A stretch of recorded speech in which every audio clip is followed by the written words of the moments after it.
Hello friends, today I am going to discuss the relative centrifugal force or the relative centrifugal field. The centrifuge In the centrifuge, the suspension particles of sample holders rotate in a circular path. Thus, a centrifugal force acts on the moving particles given by centrifugal force equal to omega square into r, where omega is angular velocity, r is the radius, of circular path, Now, angular velocity, now this omega angular velocity is given by w is equal to 2 pi f, where let us say this is equation 1 and this is equation 2, where f is the rotation per seconds, rotations per second, means it is the frequency. Now in centrifuge rotations are given in revolution per second,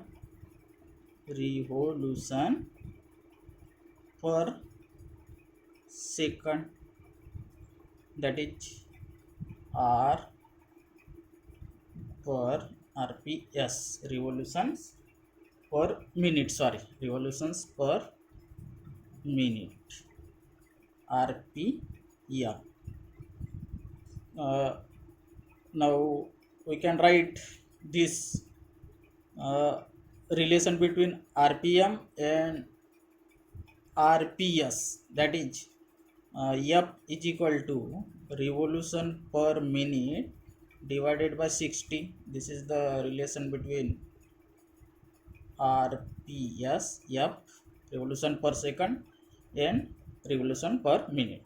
Substituting this value in equation 2, we get omega is equal to 2 pi rpm divided by 60. Okay, this is equation number 3. Now equations 1 becomes substituting this value of omega, means in equations 1 we get centripetal force equal to 4 pi square rpm square divided by 60 into 60, 3600 into r. Let us say this is equation number 4. Now this is the centrifugal force. Now in centrifugal force, both centrifugal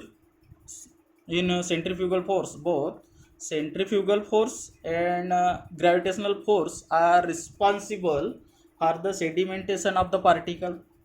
Thus we have to relate these two forces, that is we have to relate centrifugal force and gravitational force.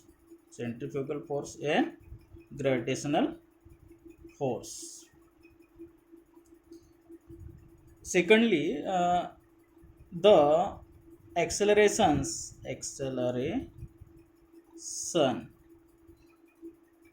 relative to g is traditionally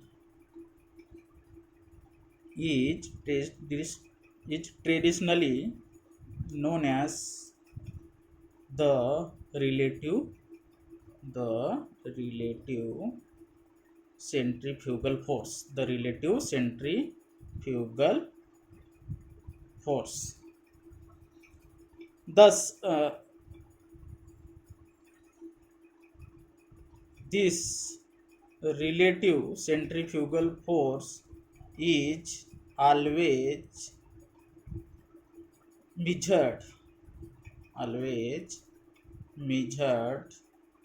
in multiple of g, and this relative centrifugal force is equal to the centrifugal force divided by g. Here we can say that relative centrifugal force is the centrifugal force per unit acceleration due to gravity.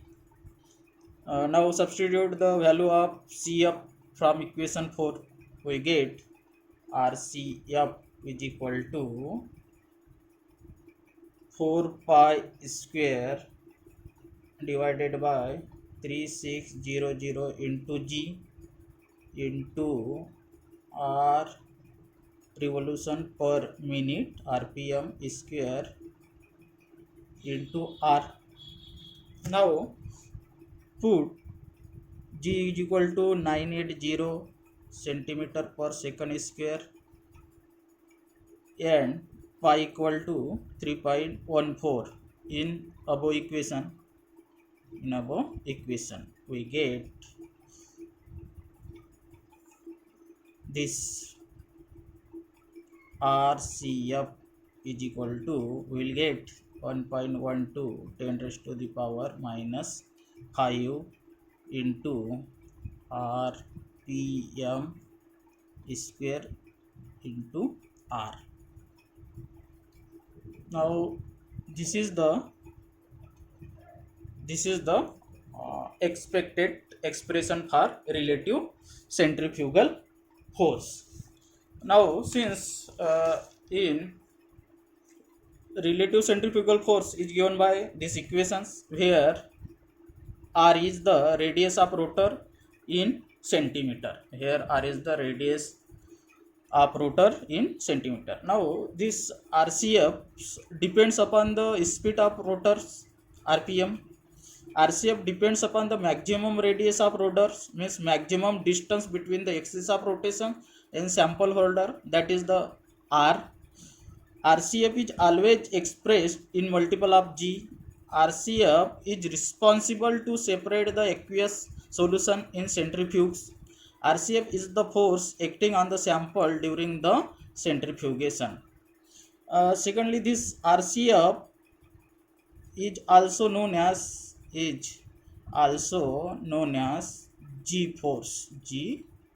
force. Now consider the example on this so that our concept will clear. Let us say if speed of a rotor is 4200 rpm and its maximum radius is 254 mm, find the RCF.